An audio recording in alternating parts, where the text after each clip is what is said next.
Il est vivant. Il est ressuscité. Il est vivant. Il est ressuscité. Il est ressuscité. Il est vivant. Qui est-ce? Jésus. Acclamons très fort pour notre Seigneur. Tushangilia kwa nguvu kwa Bwana wetu. Quelle adoration. Ni maabudu ya namna gani hii? Quel moment béni. Ni wakati gani yenye kubarikiwa? Quel Dieu. Huyu ni Mungu wa namna gani? Quel prophète. Ni nabii gani huyu? Quelle église. Ni kanisa gani? Quelle présence. Je crois qu'il y a quelqu'un qui a vu au moins un ange.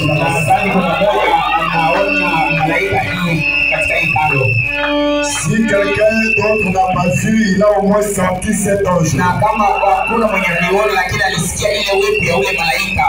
Amen. Notre Dieu est tellement bon. Il est tellement merveilleux. Avec cette atmosphère, nous sentons qu'il est ressuscité des morts. Parce que frère Branham dit, notre Dieu déteste une religion sans puissance. La religion doit avoir la puissance. Cette puissance provient d'où? Frère Branham dit, ce n'est rien d'autre que la puissance de la résurrection. Branham a prêché un sermon intitulé La preuve de sa résurrection. Branham alihubiri mahubiri ni kuitiwa hakikisho ya ufufuko wake. Amen. Amina. Branham dit sa résurrection c'est la cause de tous ces bruits là. Ndugu wanasema kwamba ufufuko ya Yesu ndio sababu ya hii makelele yote mnasikia. C'est la raison de tous les amen, les alléluia. Ndio sababu yote ya amina na haleluya. C'est la preuve qu'il est ressuscité des morts. Ni hakika ya kwamba yeye amefufuka wafu. Amen. Amina. Merci beaucoup Père pour ta visitation. Asante Baba juu ya hasira wako. Encore ce matin, nous vous saluons tous dans le nom béni de notre Seigneur Jésus. Asubuhi tena tunamisalimu mjina yenye kubarikiwa ya Bwana wetu Yesu. Puisse le Seigneur vous bénir pour cette disponibilité de venir dans sa maison. Bwana amibariki kwa ajili ya uwepo wenu katika chumba yake. Nous remercions encore l'ancien Richard. Tunamshukuru tena mzee Richard pour la confiance qu'il renouvelle encore envers nous ce matin. Juu ya tumaini ambalo tulia tena asubuhi ya leo. En nous cédant encore le micro pour que nous puissions parler à l'épouse de Jésus. À un peuple très cher. Est-ce que vous savez que vous êtes un peuple très cher? Est-ce que vous savez que vous valez plus que le sang de Jésus? Acclamez d'abord pour vous-même. Alors, sans abuser de votre temps, je vous prie de vous lever, nous lisons la parole de Dieu. Pour ceux qui ont des Bibles, ouvrez avec moi dans le livre de Marc chapitre 14.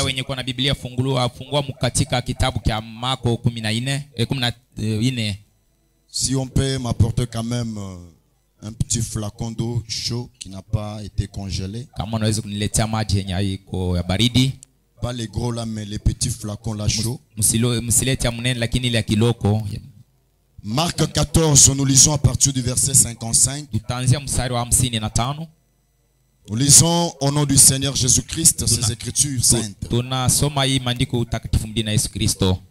Le principal sacrificateur et tous les Sanhédriens cherchaient un témoignage contre Jésus pour le faire mourir et ils n'en trouvaient point. Na wakwani kuwa na wasanedria wakawa natafuta ushuhuda yenye kuwa mbalimbali na Yesu juu ya kumuua habakuikuta. Car plusieurs rendaient de faux témoignages contre lui, mais les témoignages ne s'accordaient pas. Kwa kuwa wengi walikuwa wanashuhudia vibaya lakini ile ushuhuda hakuwa inaendeka. Quelques-uns se levaient et portèrent un faux témoignage contre lui disant: Nous l'avons entendu dire, je détruirai ce temple fait de mains d'hommes et en 3 jours j'en bâtirai un autre qui ne sera pas fait des mains d'homme. Tulimusikia kusema kwamba yeye ataharibu hii hekalu yenye ilijengewa na mwanadamu na masiku 3 atajenga ingine. Même sur ce point-là, leur témoignage ne s'accordait pas. Hata muinu kutatena ile ushuhuda yao ilikuwa ya mbaya. Alors le souverain sacrificateur se leva au milieu de l'assemblée, Na kuhani kuu akasimama katika ibada, interrogea Jésus et dit, wakauliza Yesu na kusema, ne réponds-tu rien? na wewe usijibu kitu? Qu'est-ce que ces gens déposent contre toi? Kitu kenye watu wanakustaki? Jésus garda le silence et ne répondit rien. Na Yesu akanyamaza na hakujibu kitu.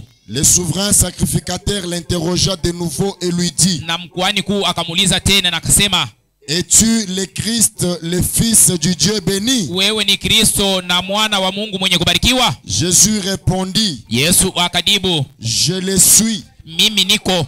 Et vous verrez le Fils de l'homme assis à la droite de la puissance de Dieu Na mtaona mwana wa mtu mwenye kuketi kiume kya Mungu et venant sur les nuées du ciel. na kuja mkiwingu ya kumbingu. Adorable Père céleste, auteur de la vie éternelle, donateur de tout don excellent, toi la parole ointe de l'âge, toi la grande lumière du soir, l'étoile brillante du matin, toi le consommateur de notre foi, éternel Dieu, merci pour la lecture de ta parole. Merci pour nous avoir permis de lire ces saintes écritures. Maintenant, Seigneur Jésus, nous nous sentons indignes, incapables, Seigneur, d'en donner le contexte à ton peuple. C'est pourquoi nous t'invitons, nous te laissons la scène. Toi, le glorieux Saint-Esprit, toi, le patron de l'univers, afin que tu viennes, Seigneur Jésus, nous parler toi-même, Seigneur. Parce que dans cet âge, tu as parlé, Seigneur Jésus, et nous voulons t'entendre ce matin nous parler bouche à bouche, Seigneur. Dieu Tout-Puissant, Dieu bien-aimé, écarte l'homme et l'humain du chemin, pendant que je soumets mon corps et mon esprit à toi, pendant que je soumets tout l'auditoire entre tes mains, Seigneur. Je condamne tout esprit contraire à ton esprit, Seigneur, esprit de froideur, lourdeur, voyage en esprit, mauvaise compréhension, faux jugement, je les condamne à ces lieux au nom du Seigneur Jésus. Que seul toi, le glorieux Saint-Esprit, tu puisses prendre contrôle et prééminence, Seigneur, dans chaque cœur. Dispose ainsi nos cœurs, Seigneur. Élève-nous, ô Dieu bien-aimé, à ta dimension. Que, Seigneur Jésus, chacun puisse s'élever à la dimension de la foi possible pour croire, Seigneur, cette parole ce matin. Nous nous recommandons à toi. Bénis-nous dans ta parole. Sauve-nous, guéris-nous, délivre-nous, Seigneur. Élève-nous, Seigneur Jésus. Laisse ta parole nous accorder tout ce dont nous avons besoin. Accorde-nous cela, Père, tout pour la gloire de ton nom. J'ai ainsi prié au nom du Seigneur Jésus-Christ. Amen. Amina.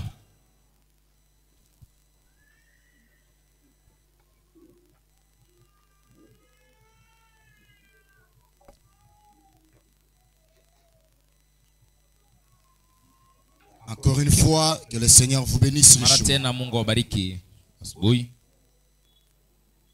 Croyons, c'est depuis le vendredi que nous avions commencé à parler sur l'église frappée de l'amnésie spirituelle. Tangu kazi tano tuanzia kusemea kishine yenye kuitwa kanisa yenye kupikwa na kisauliko kiroho. Je crois que il n'y a pas seulement beaucoup de gens qui étaient avec nous pendant la semaine, il y avait beaucoup de trous vides. Nadhani ya kwamba kuna watu wengi hakuwa wakati tulianzia la Peut-être beaucoup n'ont pas l'idée de ce que nous avions parlé. Labda wengine naona kabisa na akili ya kenye tulisemea. Alors je voulais quand même que vous puissiez me permettre, même dans 5 ou 10 minutes, que je puisse un peu récupérer nos frères et sœurs qui n'étaient pas là pendant la semaine. Mimi nataka mniruhusu kabisa nirudi tena na kusemea hata dakika 5 kwa wale wenyewe hakulikosa. Parlant de l'église frappée de l'amnésie spirituelle, yenye kusemea kishine ya kanisa yenye kupikwa ni kisaulika parlant kiroho. de l'église qui a manqué de reconnaître sa position, Ni kanisa yenye inakosa msimamo yao. c'est parlant de l'église qui ne reconnaît plus ce qu'elle est. Ni kusemea kanisa yenye hadivumbua kenye iko. C'est seulement comme on venait de nous chanter ici, Kusavile banatoka kutuimbia mwimbo hapa. quelle est la position, ton âme, ton âme est dans quelle position? Na nafsi yako msimamo gani? Alors ce cantique-là nous avait beaucoup plus encore inspiré davantage. Na hii mwimbo kabisa ilinivuta Parce zaidi. que lorsque l'église est frappée de l'amnésie spirituelle, Wakati kanisa lipiko kwa kisaliko ya kiroho, elle est totalement semblable au fils prodigue. siku yenye kufanana na ule mtoto mpotevu. Nous avons vu la semaine que cet enfant, son père était riche. Tuliona kwamba huyu mtoto babake alikuwa mtajiri, Mais cet enfant ayant pris les biens de son père, il est allé les dissiper dans la débauche. na alichukua fedha na kwenda kuimaliza muuzini, C'était l'infidélité qu'il avait manifestée vis-à-vis de son père. na ilikuwa kutukutii kwenyewe walifanyia kwa baba Et yake après avoir tout dépensé dans la débauche, bila kukaramia kila kitu kupitia uzini, cet enfant s'est retrouvé main vide mais étant dans les besoins. na alijikuta mikono wazi, lakini alikuwa na C'est nia. là qu'il est allé se mettre au service d'un paysan et nourrissait les pourceaux de cet homme. Anza kutumikia mutu kukulisha manguruwe, Et il pouvait manger les carouges que les pourceaux pouvaient laisser. alipasha kula chakula yenye nguruwe ilikuwa naacha, Et il pouvait se contenter de cette vie-là. alipasha kufurahia ile maisha ile. Rappelez-vous que l'enfant qui était dans cette vie médiocre, son père était riche. Na kumbukuni huyu mtoto alikuwa maisha shida, baba yake Et alikuwa il avait mtajiri. engagé beaucoup de mercenaires qu'il payait à la fin du mois. Baba yake alikuwa na watumishi wa mingi wenye Alors walipa nous avons mwezi. vu que cet enfant un jour, Na tuliona huyu mtoto siku moja, la Bible nous a dit, il est revenu en lui-même. Biblia inasema kwamba akili Il kamrudia, a compris que ce que je suis, ce n'est pas mon identité. akatambua ya kwamba hii siko leo si yangu. Quoi que j'ai mal agi, quoi que j'ai fait quelque chose de mal, Hata kama mimi nilitenda vibaya, nilifanya vibaya, néanmoins mon père c'est un homme riche. lakini baba yangu ni mtajiri. J'irai auprès de mon père lui voir. Na nikaenda kwa baba yangu, nitaenda Je lui kumuona. dirai, tu n'es pas digne d'être appelé ton fils. Nitamwambia mimi stahili kuwa mtoto wako. Alors j'aimerais que tu me traites comme l'un de tes Mimi mercenaires. nataka unibeba sa vile mtumishi wako. Et lorsque l'enfant est retourné chez son père, Wakati alirudi kwa baba yake, après qu'il ait repris conscience, na kisha kabisa kuanza son kujiwazia père ne vizuri, l'avait pas rejeté. na baba yake hakumtupa. Son père l'a reçu. Baba yake alimpokea. Son père avait organisé un festin à sa faveur. Baba yake alifanya karamu kabisa juu yake, Il lui a donné l'anneau, la robe, na akampatia nkandi, kumpatia na mpete aussi la couronne. na tadi, Il a appelé les gens leur disant, na akawaita watu na kuambia, venez quand même festoyer ensemble avec moi. na kuja tusherekee pamoja nami, Parce que mon fils qui était perdu est maintenant kwa retrouvé. sababu mtoto wangu alipotea amerudi Cet nyumbani enfant mwangu. qui avait perdu son identité, Na ule mtoto alipoteza umuntu wake, cet enfant qui était frappé par l'amnésie, na huyu mtoto alipikiwa kwa kisauliko ya il kiroho, est au moins revenu en lui-même. alirudi kwa yeye mwenyewe. Nous avons vu pendant la semaine Na tuliona katika juma que ce qui énerve beaucoup Dieu, ya kwamba kenye kinahuzikisha Mungu ce zaidi n'est pas parce que l'homme tombe dans les péchés, si tu wakati mtu anaanguka katika dhambi. mais ce qui énerve beaucoup Dieu, Kenye kinamhuzikisha zaidi c'est cet homme qui tombe mais ne se relève pas. wakati huyu mtu anaanguka bila kusimama, Parce que David péchait kwa sababu Daudi alikuwa anatenda et dhambi, David se repentait de son na péché. Daudi alikuwa anatubu kwa dhambi yake. Nous avons vu que Christ a payé un grand prix ce Na jour-là. tuliona kwamba Kristo alilipa bei kubwa ile Il a siku, payé le prix que nul d'entre les hommes ne pouvait payer. alilipa bei ambayo mtu mwanadamu haiwezi kulipa, Il a été suspendu entre cieux et la na terre. yeye alitupiwa na kutiliwa katika mbingu na Il dunia. n'avait pas d'habit comme les témoins de Joba le dessinent là. Alikuwa unchi, hakuwa sawa vile watemode wao walimtia Ce pale. qu'aucun homme d'entre nous ne peut tolérer. Hakuna mtu mwenye anaweza Il a abandonné kuvumilia. toute la gloire au ciel. Yeye aliacha utukufu yote mbinguni, Les belles cantiques angéliques. na aliacha mamimbo yote wa Il est malaika, descendu sur la terre. anashuka hapa duniani Il a pris ce corps de chair. na nichilia mwili na kuchukua hii mwili Il a ya mwili. accepté d'être maltraité et opprimé. Yeye alikubali bamupika na bamteswa, Mais tout cela dans un but spécial. yote kilikuwa katika sababu Il fulani. voulait payer le prix. Alikuwa anataka kulipa Il bei, voulait racheter l'homme qui était tombé dans les péchés. alikuwa anataka kukomboa mtu mwenye alianguka Et msana, nous avons vu avec les prophètes à na l'appui. tunaona na nabii kabisa mwenye. Nous ne devons pas continuer à nous considérer comme des pécheurs. Hatuwezi kabisa kuendelea na kusema Parce que tukatenda Abraham dhambi, dit qu'un chrétien ne pêche pas. na Abrahamu anasema kwamba Mkristo hatende dhambi, Chrétien commet erreur. na Mkristo anafanyaka ni kosa. Tu ne dois pas demeurer toujours dans la position de t'appeler pécheur. Hawezi kudumu muiye msimamo ya kudiita mimi ni Alors mtenda que dhambi, Christ a déjà payé les prix. lakini Kristo alilipa bei. Alors qu'il avait déjà dit, Père, tout est accompli. Hapo yeye alikuwa ashasema baba, vyote vinatimizika. Il n'y a rien qui était resté ce jour-là. Hakuna kenye kilibakia ile siku, Votre rédemption était totale na ukombozi wako ulikuwa kamilifu pour le corps, même pour l'âme juu aussi. ya mwili hata juu ya kiroho. Amen. Amina.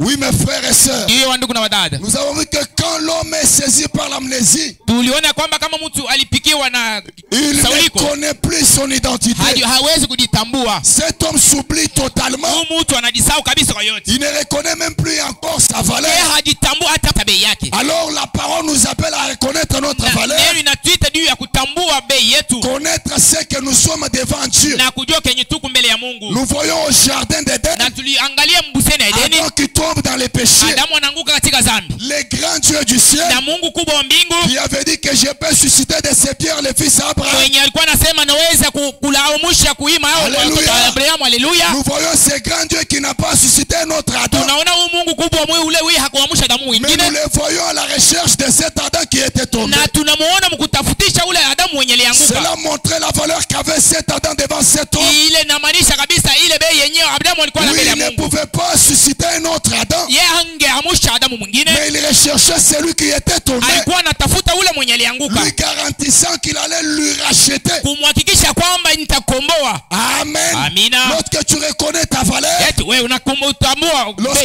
tu reconnais ta position. Wakati unavumbua tu ne vas pas tomber la tête devant les diables. Wewe hauwezi kabisa kuanguka mbele ya shetani. Et tu n'appelleras pas toute volonté de Dieu. Wewe hautaita kila mapenzi ni ya Mungu. Parce qu'il y a d'autres choses qui nous atteignent. Kwa sababu kuna vitu vingine vinatufikia. Que nous appelons volonté de Dieu. Ambayo tunaita mapenzi ya Mungu. Alors que Dieu n'est même pas dedans.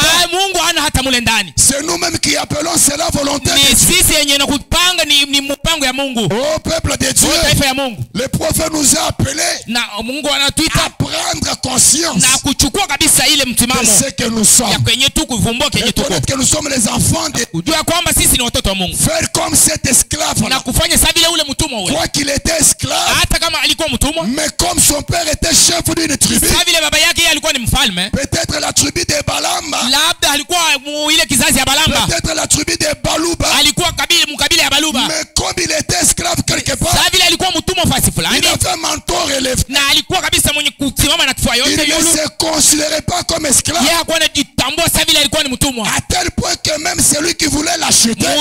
Kwamba hata mule mwenyewe alikuwa anapenda kununua. Il pouvait se poser des questions. Na alipaswa kujiuliza. Mais comment il est si différent des autres? Na kani yeye kutofauti na wao wengine. C'est là que le chef a répondu. Ndio pale bwana yake alijibu. Même moi je me posais des questions sur cette affaire. Hata mimi mwenyewe najiuliza kwa huyu bwana. Mais je finis par comprendre. Na ule akusikia. Son père est chef d'une tribu. Baba yake yeye ni mfalme. C'est pourquoi quoi qu'il soit esclave. Hata kama yeye ni mtumwa. Il se considère comme l'enfant d'un roi. Anajitambua sawa vile yeye ni mtoto wa mfalme. Et Branham nous a dit. Na Branham anatuambia. Notre père n'est pas un chef d'une tribu. Baba yetu yeye si baba tu wa mfalme tu. Mais il est le roi des rois. Yeye ni mfalme wa wafalme. Il est le créateur de toutes choses. Yeye ni muumbaji wa kila kitu. Il est le patron de l'univers. Yeye ni bwana wa ulimwengu. Il est le tout suffisant. Yeye ni muweza yote. Alléluia. Amina.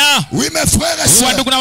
Nous devons reconnaître notre identité. Tunapaswa kuvumbua kabisa umuntu wetu. Et connaître ce que nous sommes. Ya kujivumbua kenye tuko. Et reconnaître l'homme que Dieu nous a envoyé. Na kutambua mtu ambaye Mungu anatumia. Reconnaître l'homme que Dieu a placé derrière. Na kutambua mtu mwenye anatia mbele yetu. Pour paître les brebis. Juu ya kulisha mkono. Parce que quand Dieu envoie quelqu'un. Kwa sababu kama mtu na Mungu anatuma mtu. Comme il vous a envoyé votre pasteur. Sababu vile anatumia pastor wenu. Dieu lui donne des choses. Mungu anamvika vitu. Dieu lui donne des paniers de bénédiction. Na Mungu anampatia kabisa vitunga vya baraka. Pour pouvoir les distribuer à l'épouse. Yapata kabulia bibi wa urusi. Et c'est là que nous avons fait une déclaration. Pale penye tunatoa mtamko. Nous basons sur les na kulitia misingi ya nabii. Disant que quiconque na kusema hilo yote est attaché à ce ministère. Mwenye kabisa kuambatana na huduma. Le ministère de cet homme. Huduma ya huyu mtu. Quel que soit le problème qu'il peut avoir. Hata jambo kanini inaweza kuwa mbele yake. Si dans son cœur il y a la transparence. Kama moyo wake kuna waki. Ce ministère sera la solution à ses problèmes. Huduma itamsaidia na kumpatia kabisa jibu. Si vous le croyez, vous dites amen. Maneno ya amina nasema amina. Oui mes frères et sœurs. Ndugu na wadada. C'est cela que nous avons vu la semaine. Yote yenye tuliona mjuma. C'est un peu la synthèse. Na ile kabisa ni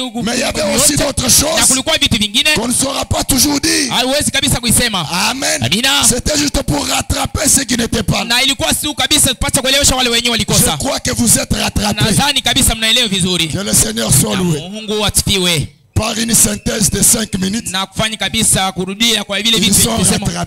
Na wale kabisa wanaelewa vizuri. Mais je vous rappelle que nous on avait jubilé le vendredi. Na miambia kwamba sisi kulishangulia siku ya tano. Mais on avait jubilé. Na tulifurahi kabisa. Amen. Amina. Gloire soit rendue à notre Dieu. Tukufu kwa Bwana wetu. Ce matin, mes frères et sœurs, hii asubuhi ndugu na nous wadada, sommes dans le même contexte là. na tuko mu India moja moja, Mais il y a un petit point sur lequel je voulais développer. na kuna nukta moja ambayo yenyewe napaswa kuzungumzia. Ensemble avec vous, prêchons ce matin tous. Na pamoja nani tutahubiri pamoja, Parce que je ne saurais pas prêcher moi-même. kwa sababu sijui kuhubiri mwenyewe. J'aimerais prêcher avec un frère et une Mimi sœur. nataka kuhubiri na ndugu na dada. J'aimerais prêcher avec l'église. Mimi nataka kuhubiri na kanisa pamoja. J'aurais besoin de 20 frères de ce côté. Mimi na hitaji ya wandugu huku ngambo. Et j'aurais besoin de 20 sœurs. Nitakuwa tena na hitaji ya wandugu Qui diront 20. amen quand nous allons Na prêcher. kwa sema mimi wakati tunahubiri, Est-ce qu'il y a des frères qui me promettent quand même na kuna cela? wandugu wenye unaahidi kabisa Est-ce ile, qu'il y a des sœurs qui nous promettent na kuna cela? wadada wenye unaahidi ile, Alors je vous fais na confiance. pale kabisa na mitume Parce ina. que même Branham dit, Hata Branham anasema c'est votre amen qui me fait ni prêcher. amina yenu kabisa inafaa nihubiri, L'amen, c'est le carburant dans les moteurs du na amina ni prédicateur. mafuta ndani ya gari, Quand tu bouscules avec l'amen, na wakati unasukuma na amina on te bouscule aussi avec quelque chose. unasukuma na kitu fulani. Amen. Amina. Nous parlons sur regarde Na tunazungumzia juu ya tazama. Crois. Tazama na amini, et vis ce que la parole dit de toi. na uishi kenye neno inasema kwa ajili yako. Répète un peu encore cela. Tazama, uamini na uishi kenye neno inasema. Regarde. Tazama, Tu regardes ici. na ninatazama hii, Tu regardes. na unatazama, Tu lis. na unasoma. Vous êtes la lumière du monde. Na ninyi ni nuru ya dunia, Vous êtes les sels de la terre. na ninyi ni chumvi ya dunia, Vous êtes des petits dieux. ninyi ni wa Mungu kidogo. Après avoir regardé, Kisha kutazama maintenant tu crois na unaiamini que je suis la lumière du monde. ya kwamba mimi ni nuru ya dunia, Je suis le sel de la terre. mimi ni chumvi ya dunia, Je suis la ville située sur la mimi montagne. ni mudi mwenye kuchilia juu ya Après mlima. avoir cru ça, Kisha kuiamini maintenant tu vis cela. na unaishi ile Tu maneno, vis comme la lumière du monde. unaishi sawa vile nuru ya dunia, Tu vis comme le sel de la terre. unaishi sawa vile chumvi ya dunia, Tu vis comme un petit Dieu. unaishi sawa vile Mungu kidogo. Regarde, Tazama, crois amini et vis ce que la parole na dit de uishi toi. kenye neno ya Mungu inasema. Oui, mes amis. Hiyo warafiki, J'aimerais que tu dises à ton voisin, mimi nataka unyamwambie jirani wako, regarde, tazama, crois amini et vis ce que la parole dit de na toi. uishi kenye neno ya Mungu inasema. Les sœurs n'ont pas dit. Na wadada Dis hawasemi, quand même que regarde, na useme tazama, regarde, tazama, crois amini et vis ce que la parole dit de na toi. uishi kenye neno ya Mungu inasema. Non, vous n'avez pas dit. Na wewe useme, Dis-lui que regarde, umwambie tazama, crois amini et vis ce que la parole dit de toi. na uishi kenye neno ya Mungu inasema kwa ajili yako. Oh peuple de Dieu, O taifa ya Mungu, la parole dit quoi de nous? neno ya Mungu inasema nini kwa Vous ajili yako? êtes la lumière du monde. Nini ni nuru ya dunia, Une ville située sur une haute montagne. mudi yenye kuwa juu ya mulima juu, Cette ville ne peut être cachée. na ile mulimu ni ile mudi Qu'est-ce haiwezi que la kufichwa. parole dit? Ni njoka neno ya Mungu inasema. Vous êtes la divinité qui parle. Nini ni wa Mungu wenye kusema. Regarde, Tazama, crois amini et vis ce que la parole dit de toi. na uishi kenye neno ya Mungu inasema kwa ajili Qu'est-ce yako. que la parole dit? Nini ya Mungu inasema nini? Vous êtes des dieux. Nini ni wa Mungu, Le fils du Dieu est très haut. watoto wa Mungu wenye kwa juu. Regarde, Tazama, crois amini et vis ce que la parole dit de toi. na amini kenye neno ya Mungu inasema kwa ajili yako. Amen. Alléluia. Amen. Regarde, Tazama, crois amini et vis ce que la parole dit de toi. na wewe ufanye kenye neno ya Mungu inasema kwa ajili yako. C'est comme le serpent de reine. Hein? Ni kusavile ile nyoka ya Il fallait chuma, seulement regarder, na fadhali tu ni kuitazama croire na kuiamini, et vivre. na we pale unaishi Agapa au tabernacle. akapao maskani. Ce matin, Hii asubuhi je ne te demande même pas la foi. mimi sikuomba hata imani. Ce matin,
enfants ce matin, ils doivent regarder, croire et vivre ça, la parole de Dieu. C'est la parole de Dieu de nos enfants. Le royaume des cieux, pour ce qu'il est, les enfants sont les amis des dieux. Comme ils sont les amis des dieux, je vous dis, vous les enfants, regarde, crois, vivez selon la parole de Dieu. Amen, amen. Très facile, hein? Trois frères seulement. Regarde. Crois, amine tout, et vis ce que la parole de Dieu. Je voulais que la seule change maintenant. Je voulais que ce lien de Dieu ne redoute pas.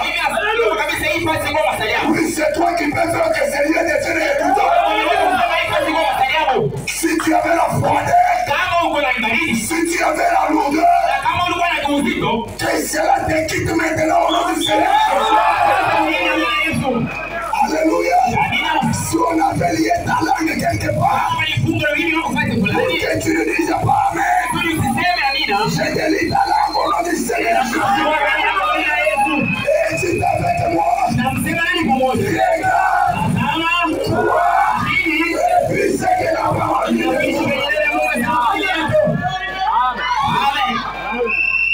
Oh mes amis, c'est d'abord Jésus qui nous donne l'exemple dans Marc.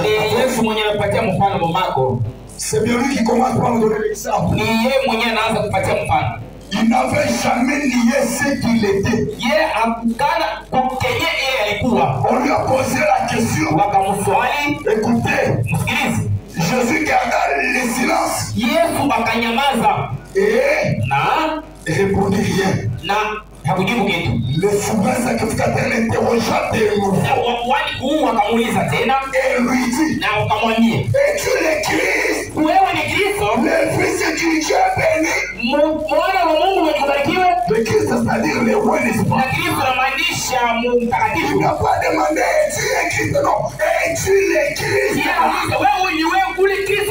Jésus n'a pas eu peur. Il répond, Jésus répond, je le suis. Amen. Qu'est-ce que Jésus a fait? Il a regardé, il a cru, et il a vécu ce que la parole disait. Amen. Que Dieu bénisse chacun de vous. Maintenant, je veux dire ta identification. Prêché le 23 janvier 63. Identification. Ça a été fait par laissez cela naître de nouveau. Et une nouvelle nature entrer. C'est l'unique façon. Tu vois cette nature qui est la vôtre. Afin que vous deveniez 3 points de suspension. Et alors, la parole de Dieu deviendra une chose vivante. Elle s'exprimera tout simplement par vous. Voyez, alors vous regardez dans les miroirs et les gens vous considèrent comme un miroir. Alléluia. En effet, vous savez, Dieu a frayé une voie. Les gens ne veulent pas lire la Bible. Parce qu'eux-mêmes n'en ont pas. Ils sont des androïdes, mais pas des Bibles. Je voulais rappeler ce matin que la Bible du téléphone est différente de celle-ci. Ils sont amenés à ça. La Bible du téléphone, c'est seulement la science qui est évoluée. Mais cette Bible ici, laissez. Frère Madame dit, tu as frayé une voie. Quelle voie, Frère Madame? Les gens ne veulent pas lire la Bible. Watu hawataki kusoma Biblia. Ainsi, Dieu Mungu a fait de vous alimifanya une Bible. Biblia. Amen. Peu d'amen comme ça. Ni amen kidogo vile. Les gens ne veulent pas lire la Bible. Watu hawataki kusoma Biblia. Ainsi Dieu Ndio ni Mungu a fait de vous alimifanya une Bible. Biblia. Branham dit, Branham anasema vous l'êtes. muko Biblia. Vous l'êtes. Muko Biblia. Regarde, Tazama, crois amini et vis ce que la parole dit na de uishi toi. kenye neno Qu'est-ce inasema que kwa la nini? parole dit? Neno inasema nini? Vous êtes la Bible. Muko Biblia. Amen. Amen. Amina. Quand vous dites amen à des citations comme ça, Na wakati unasema amini kwa hii misemo si ya j'avais une fleur, j'allais jeter à votre pasteur. kama nilikuwa na ua napasha kumpatia pastori wenu, Parce que ce n'est pas facile de trouver une église kwa sababu si upesi kwa kuta kanisa qui croit que je suis une Bible. inaamini ya kwamba mimi ni Biblia, Parce que ce n'est pas facile kwa sababu si upesi d'être une Bible. kuwa Biblia. Cela veut dire quoi? Inamaanisha nini? Quelqu'un a besoin de lire Zacharie 14, Mtu kuna hitaji ya kusoma Zakaria 14 mais il n'a pas la Bible. lakini ana na Biblia. Mais quand il te regarde, toi, Wakati anakuangalia il wewe voit la lumière qui apparaît. anaona nuru yenye kutokelea. Alléluia. Amina. Quelqu'un a besoin de lire Genèse 1, Mtu kuna hitaji ya kusoma kwanza moyo wa mais kwanza il wa n'a moyo. pas la Bible sur place. Na ana na Biblia pale. Mais quand il te regarde, Wakati anakutazama il voit Genèse 1 à toi. anaangalia kabisa kule kutoka kwanza Que ndani la mwako. lumière soit. Na nuru ikuwe Et la lumière. na ilikuwa.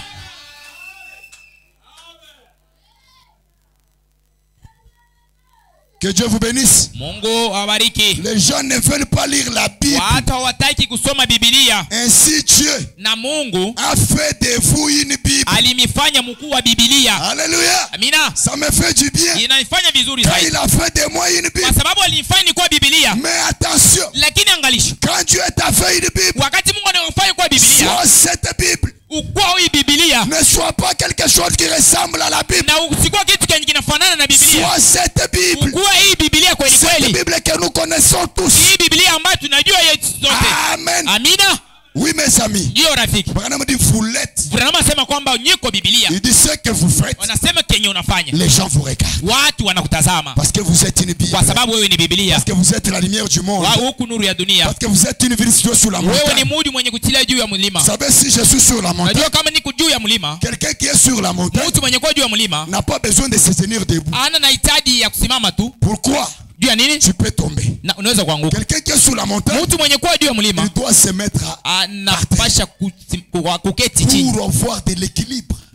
Kwa kuwa na msimamo Si mzuri. tu es sur la montagne Na kama uko juu ya et mlima que tu es debout, na huku mwenye tu kusimama, peux tomber à tout moment. unaweza kuanguka kila C'est la mara. raison pour laquelle Ndio kwa maana certains montent avec Dieu. watu wengine wanapanda na À un Mungu, moment donné, ils tombent mara moja hivi anaanguka dans l'argent, na dans la mufeza popularité, dans les femmes. mubitu vya dunia na wanawake. C'est quoi ça? Ni nini? Il est sur la montagne, Eko juu ya mlima mais il est encore debout. na eko mwenye kusimama Il fait des grimaces. na inafanya Branham a prêché un sermon intitulé nama na ubiri mahubiri kwenye kuti. Humilie-toi. Na unyenyekee, Humilie-toi. unyenyekee Parce que tu es sur la kwa montagne. sababu huku juu ya mlima. Et quelqu'un qui est sur la montagne, Mtu mwenye kuwa juu ya mlima tout le monde le voit. kila mtu anamtazama Sans jumelles, on les voit. na hata nini wanakuona. Mon frère, ma soeur, Ndugu na tu dada, peux dire que les gens ne te connaissent pas. naweza sema mtu Mais les gens hajitambui te connaissent. na watu wanakutambua. Même la nuit, les gens te Hata connaissent. usiku watu wanakutambua. Oui, mes frères, Ndio wa ndugu na wadada, des fois, tu peux te retrouver quelque part. mara nyingine unaweza kwa fasi fulani Là où tu n'as jamais été.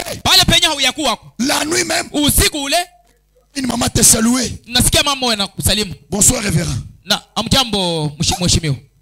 Bonsoir, maman. Amjambo ya mama. Tu me connais? Na nitambua. Ah, mais tu nous avais prêché quelque part Na comme ça. ulituhubiri fasi fulani hivi. Toi, tu n'avais pas vu que j'étais là. Na hakuwa naona kama mimi nilikuwa pale. Mais tout ce que tu faisais devant moi, je te voyais. Kenye ulikuwa nafanya mbele yangu nilikuwa nakuona. Tu es une lumière du monde. Wewe ni nuru ya dunia. C'est comme un journaliste devant l'écran de chez toi. Na viku sasa vile journalist mbele yako. Ce journaliste ne te voit même pas. Na watangazaji hakuone. Parce que ce qu'il fait, Kwa sababu kenye anafanya c'est une rediffusion. na ile bana tuma Il ne te voit pas.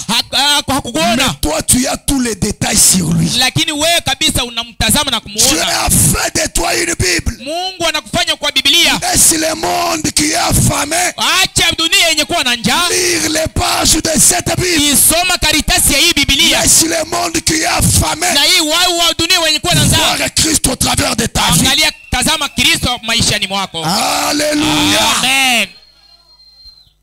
Les gens vous regardent. Watu wanakutazama. Ne sautons pas plus que Na notre vie. usiruka kabisa kupita maisha yetu. Parce que les gens nous regardent. Kwa sababu watu Quand wametazama. j'entrerai en onction, Wakati naingia katika je upako, vais entrer en onction au niveau de ma vie. mimi napenda kuingia mpako kufatana na Parce que maisha si je yangu. dépasse le niveau de ma vie, Kama mimi napita kabisa urefu wa maisha yangu, les gens me regardent. watu wananitazama. Amen. Mina Dans la foi parfaite, mu imani kamilifu. prêché le 25 août 63, Ilihubiriwa 1963 68 paragraphe, Branham dit, na ndugu mama anasema hivi mstari wake 60. alors la seule chose que vous devez Na faire, kitu moja ambayo mnapaswa kufanya, comme tu connais que tu es une Bible, sasa vile unajua ya kwamba wewe ni Biblia, alors la seule chose que vous devez faire, kitu moja ambayo unapaswa kufanya c'est d'avoir foi en ce que vous êtes. ni kuamini kenye uko. Hein? Amina. Maintenant, si tu as la foi, tu crois maintenant ce que tu es. Na kuna imani na kujiaminia. C'est d'avoir foi en ce que vous êtes. Na kujiaminia kenye uko. Ayez foi dans ce que la parole dit que vous êtes. Muamini kenye neno ya Mungu inasema ukuwa. Jésus avait foi dans la parole de Dieu. Na Yesu alikuwa na imani muneno ya Mungu. Qui disait ce qu'il était. Kenye alikuwa namutangazia kenye yeye alikuwa. Il est écrit de moi. Imeandika kwa ajili yangu. David dans les psaumes. Na Daudi katika Zaburi. Les prophètes et tous les autres. Wanabii na wengine. N'ont-ils pas parlé de lui? Hakusemea kwa ajili yake. Je suis le pain de vie qui vient de Dieu. Mimi ni mkate wa uzima yenye inatoka kwa Et qui Mungu. est descendu du ciel. Mwenyewe alishuka mbinguni. À cette parole Jésus disait Amen. Kwa hii neno Yesu alikuwa anasema Je suis cet arbre de vie du jardin d'Éden. mimi niko hii muti ya uzima wa bustani ya Edeni. Je suis toutes ces choses. Mimi niko hivi vitu vyote. Je suis celui qui suis. Mimi niko ule Mungu uko. Il savait. Alikuwa anajua. Afin que cette foi parfaite. Na ile imani kamilifu. Alléluia. Amen. Qu'il était le Messie oint. Ye alikuwa Mesia mtakatifu. Et que l'esprit de Dieu était sur lui. Na roho ya Mungu ilikuwa juu yake. Il dit. Anasema. De moi-même je ne peux rien faire. Na mimi peke siwezi kufanya kitu. Mais c'est ma foi en Dieu. Lakini ni imani yangu kwa Mungu. Dieu était en lui. Mungu alikuwa ndani mwake. La parole rendue manifeste. Neno yenye kuonekana wazi. Quand la parole de Dieu vient en vous, wakati neno ya Mungu inakuja kwako, elle est rendue manifeste. Itaonekana wazi. Car vous êtes un croyant. Kwa sababu wewe ni mwaminifu. Voyez-vous? Unaona? Et un croyant c'est la foi de Dieu agissant en vous. Na mwaminifu ni imani ya Mungu kusema amina. Qui est-il? Wewe ni nani? Tu es la foi de Dieu agissant en toi. Wewe ni imani ya Mungu yenye kutenda ndani mwako. C'est ça un croyant. Ndio Kenya naamini. Amen. Amina. L'amnésie spirituelle.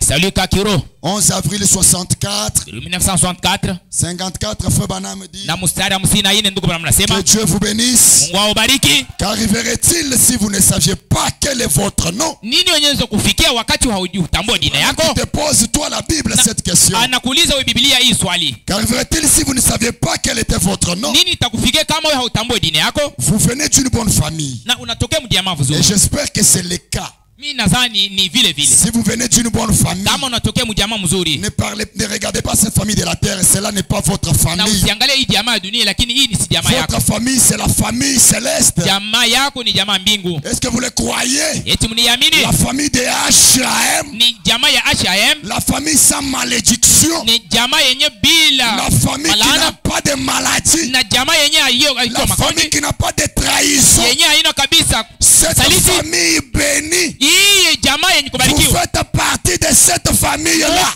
Ndani ya ile jamaa ile. Si jusque ce matin, kama hii asubuhi, tu étais collé à ta famille de Bakwa Kalonji. Na wewe ulifungiwa kwa ile jamaa ya Bakwa Kalonji. Je t'invite de quitter vite la famille là. Mimi nakualika kabisa utoke mwile jamaa. Entrer dans la famille H.A.M. Na uingia mwile jamaa ya H.A.M. Oui, dans ce royaume de sacrificateurs. Na ile ufalme kabisa. Dans cette famille qui est bénie. Na mwii jamaa yenye kubarikiwa. Amen. Amina. Si vous venez d'une bonne famille. Kama unatokea mjamaa mzuri. Et que vous oubliez le nom de cette famille. Na unasabu ile jina ya ile jamaa. Et que vous veniez ici pour mener une vie déshonorante. Na unakuwa hapo kuishi maisha moya ya uchafu. Les gens diraient. Watu watasema. N'est-ce pas jeunesse votre nom? Na sawa mimi najua jina lako. L'enfant ici n'est-ce pas c'est l'enfant de ce papa là. Huyu mtoto si huyu mtoto wa ule baba ule. Écoutez.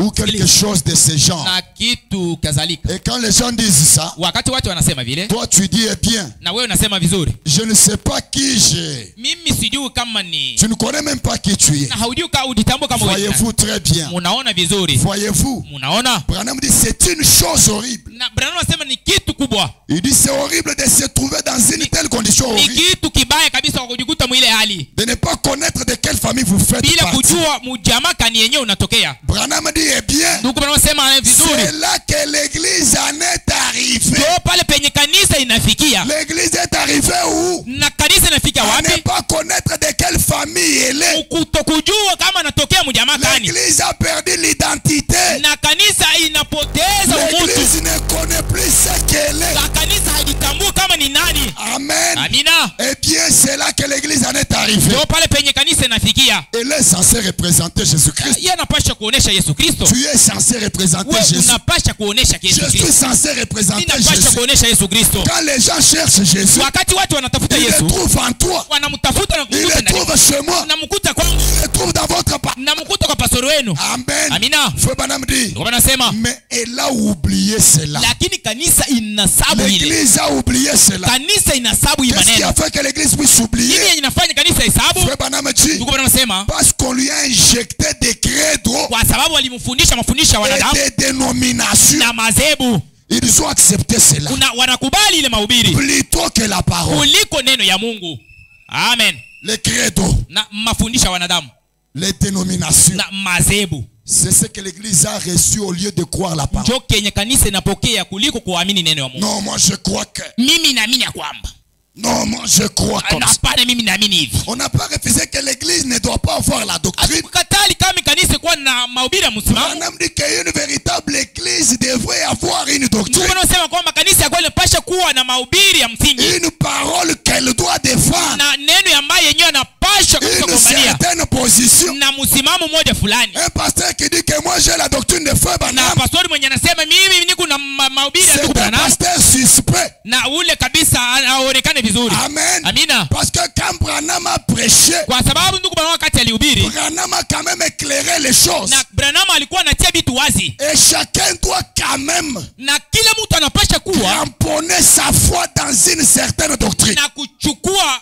imani yake katika mahubiri Comme fulani. votre pasteur ici, Mimi nataka pastori wenu hapa, il croit yeye anaamini sans craindre quelqu'un bila kukuwa na boka mtu que Jésus n'est pas encore venu la seconde ya fois. kwamba Yesu yeye amerudia kuja kwa Il pili, est en train de l'attendre. na yeye kumkongojea. C'est pourquoi venez, il est toujours assidu à cette œuvre. Ndio kwa maana kila mara yeye kunakuwa tu kutumika Parce hii qu'il kazi, est en train de l'attendre pour la seconde. yeye kunamngojea kuja kwa pili. Amen. Amina. Mais vous trouvez un pasteur qui dit, Na utakuta pastori anasema il n'est pas encore venu. na yarudie, Il part dans une autre église, anaenda mkanisa ingine, il est déjà venu. amesharudia Pour satisfaire les croyants qui sont là-bas. juu ya kupendeza waaminifu wenye kwa Nous Mungu. allons les regarder de près. Tutamtazama karibu Lui dire que pasteur, tu es suspect. na wewe pastori aonekane wazi. Amen. Amina. Amen. Amina. Mais ces choses-là, Lakini hivi vitu ça ne devrait pas être la chose principale. ingekuwa kabisa kitu kenye kamsingi, Ça ne devrait pas nous amener dans des discussions. hatuwezi kutuleta kabisa makokotano. Il est venu. Amesha kuja. Il n'est pas venu. Hajakuja. Nous sommes dans les milléniums. Katika Et millennium. patati patata. Hivi na hivi na kadhalika. Ces choses-là, Vile vitu vile ça a amené la division. na bilileta Ces kukawanika, choses-là, Ile vitu. ça a amené des rancunes. bilileta kabisa Ces chuki, choses-là, vile vitu ça a amené des choses terribles. bilileta fitina na vitu vya C'est pourquoi kufuatana. Frère Branham a dit, Ndio kwa maana ndugu bwana anasema si toutes les églises kama makanisa yote s'unissaient, ilipaswa kujiunga si pamoja, toutes les églises kama makanisa yote trouvaient une seule foi, inapaswa kuwa na imani moja, nous aurons des vrais dons. na tutakuwa kabisa na mazawadi Nous aurons la nzuri, puissance de Dieu. tutakuwa na nguvu ya Mungu ndani ya kanisa. Pourquoi? Kwa nini? Parce que l'église est unie. Kwa sababu kanisa imekuwa pamoja. Amen. Amina. Amen. Amina. Ils ont accepté les credos, les dénominations, Ouais. au lieu d'accepter la parole. Waliamini mafundisho ya wanadamu na dini kuliko kuamini neno ya Frère Mungu. Branham dit, ils sont nus, aveugles, misérables. Na ndugu Branham asema kwamba kuunji kabisa na watu waole Et ils ne le savent na pas. hawaitambu, Il n'y a pas moyen de les leur dire. na hakuna namna ya kubatangazia na Il kuambia se vile, peut que je ne vienne plus jamais à Birgham. na naweza kuwa asiendi kamwe kwa Billy Graham, Mais voici une occasion lakini angalia bahati pendant laquelle ils entendront cela. wakati yenye batasikia hii maneno. Voici aussi l'occasion Angalia tena bahati na pendant fursa laquelle tu es en ça. yenye kabisa naongojea hii. Branham dit voyez-vous. Branham anasema mtaona. Amen. Amina. Amen. Amina. Il dit je suis simplement. Nasema niko tu. Il termine par la phrase. Il dit je ne suis responsable que de semer la semence. Mimi niko tu mujukumu ya kupanda mbeko. Dieu la dirige dans le sol où elle est censée aller. Na Mungu peke yake anaiongoza mbulongo ambaye inapaswa kuendea. Vous croyez que la parole est la semence? Najua ya kwamba neno ya Mungu ni mbeko. Et Branham dit, na Branham anasema, moi mon travail je sème la semence. Mimi kazi yangu napanda mbeko tu. Dieu dirigera la semence dans le sol où elle doit aller. Na Mungu peke ataongoza ile mbeko ya mbulongo yenye inapaswa kwenda. Parce qu'il y a 4 terrains d'ensemencement. Kwa sababu kuna mafasi ine yenye ya kupanda. Il y avait la semence qui tombait sur la rue. Kulikuwa mambeko yenye ilikuwa naanguka kumbarabara. Les oiseaux ont picoté cela. Mandeke ilikuwa nanikula. Branham dit c'est un croyant. Branham sema kwamba ni mwaminifu. Il vient à l'église. Anakuja kanisani. On lui prêche les tonnerres. Wanamhubiri on lui prêche les sons. Banamhubiri mamchapo. Il prend la chaise. Anachukua viti. Il met en l'air. Anachia yule anatikisa. Alléluia. Alléluia. Voilà les histoires. Angalia vitu vyenye tunapenda. Dès qu'il sort, wakati anatoka tu nje, il oublie. Yote anasahau. S'il rencontre la bière, na anakuta pombe anapika na ikunywa. S'il voit une jeune fille, kama naona elle arrive à la maison, son mari parle, elle fait la tête du mais dans l'église, celui qui était en onction, dans l'église, celui qui disait Hosanna, quoi ça? Un terrain où la semence est tombée dans la rue, un auditeur oublié, il entend seulement ici, il oublie. Amen. Amina. Deuxième terrain.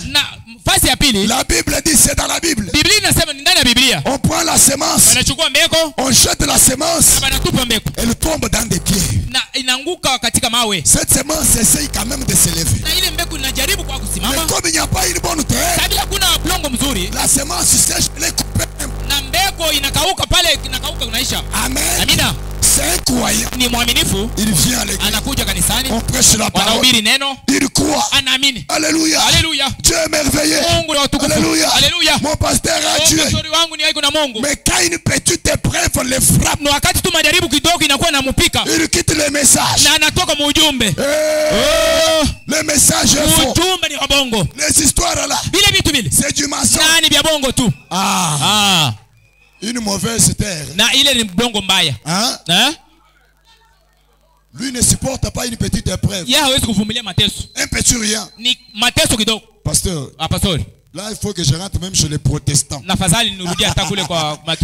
vas aller mourir chez les protestants. La vie est dans le message. Frère Branham dit, chaque enfant de Dieu qui est prédestiné à la vie éternelle doit être châtié par Dieu et éprouvé. Branham ajoute, c'est lui qui ne supporte pas les épreuves. C'est un enfant bâtard. Amen. Ce qu'on appelle l'enfant de maïs. L'enfant de maïs. L'enfant qu'on a eu dans les maïs. L'enfant qu'on a eu au coin des murs du quartier. Mais un enfant qui connaît papa et maman. Même s'il est vague, le fouet, il va parler comme Job. L'Éternel a donné. L'Éternel a repris. Mais je sais. Mais je sais que mon Rédempteur est vivant. Mais je sais. Mais je sais que mon Rédempteur est vivant. Alléluia. Amen. Votre Rédempteur est vivant. Ces petites épreuves, ça va passer. Dieu vous bénisse. Troisième terrain. On jette la semence. Ça tombe dans les épines. Cette semence ile mbeko essaye de se faufiler, inajaribu kwa kutoka toka, essaye de tout faire, inajaribu kufanya chochote, mais la Bible dit, lakini Biblia inasema elle est étouffée par les épines. nyenye kuzibiwa kabisa na maile Et la manifa. Bible dit, Biblia inasema c'est un croyant, ni mwaminifu il a cru la parole, na anaamini neno, il aime la parole, anapenda neno, mais en lui, lakini ndani il y a mwako les passions de l'argent, na muku vitu vya il y dunia, a l'amour du monde, mapendo ya vitu vya dunia, il aime les choses de la terre, anapenda vitu vya ulimwengu, il aime quand même la franc-maçonnerie. anapenda kwa ile Et framasonerie ces choses-là na vile vitu vyote pamoja l'étouffent. na vinamzibia, Fin de compte, na kumwisho yote Azobi manaye na message. na anatoka muujumbe, Fin de compte, na kumwisho il abandonne l'église. anaacha kanisa, Frère, tu ne viens pas à l'église. na ndugu hakujaga tena kanisani. Ces derniers temps, Na hii mai kumwisho pas le temps.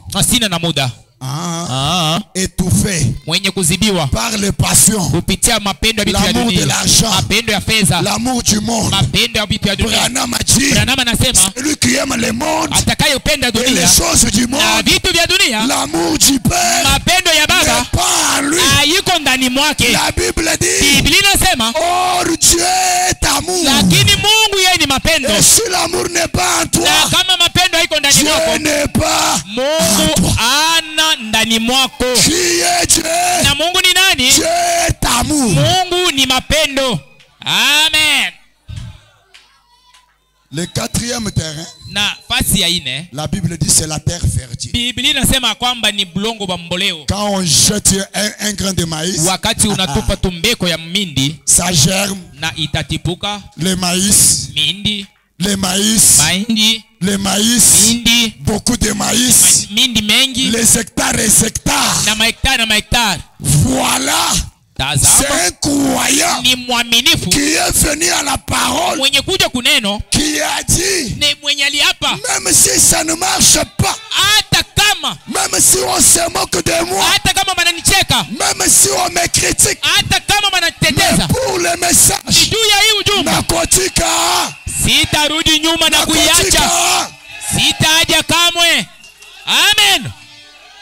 jusqu'au bout, moi j'irai jusqu'au Mpaka bout. kumwisho, mimi nitaenda na C'est mwisho. ce genre de croyant. Ni hali ya uaminifu ya hivi. Amen. Amina. Celui qui peut chanter, Atakaloimba Jinkulonde musungiti, nitakufuata mkombozi mwabaonso, mahali popote utaenda. chenane mwaba Sina mukabu, nafasi ingine ya kwenda. mukelenge ngulonde. Bwana, acha tu nikufate. Voilà, c'est ce croyant. Tazama kabisa hali ya mwaminifu. C'est celui-là qui peut dire, Ni ule atakayeweza qu'est-ce kusema qui peut me séparer de l'amour de nini Christ? yenyewe inaweza kunikabula na mapendo ya Bwana.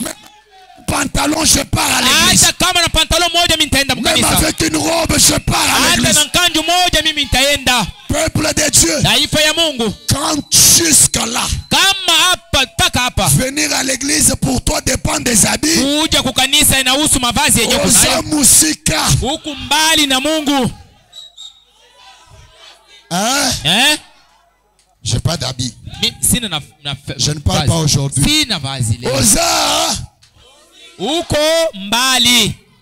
comme le couturier n'a pas terminé ma robe, Sasa vile mshonaji hakumaliza je ngandu ne yangu, pars pas à l'église. sitaenda mkanisa leo. Oza, Huko mbali. Mungu akubariki sana.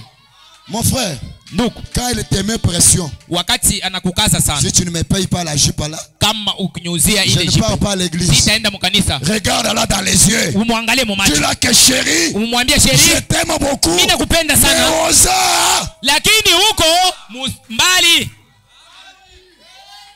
Amen. même si elle se fâche, Na hata kama na uziki, toi tu l'as pas écouté. na wewe ufanye. Tu l'as seulement dit que oza. Wewe ulimwambia tu huko mbali.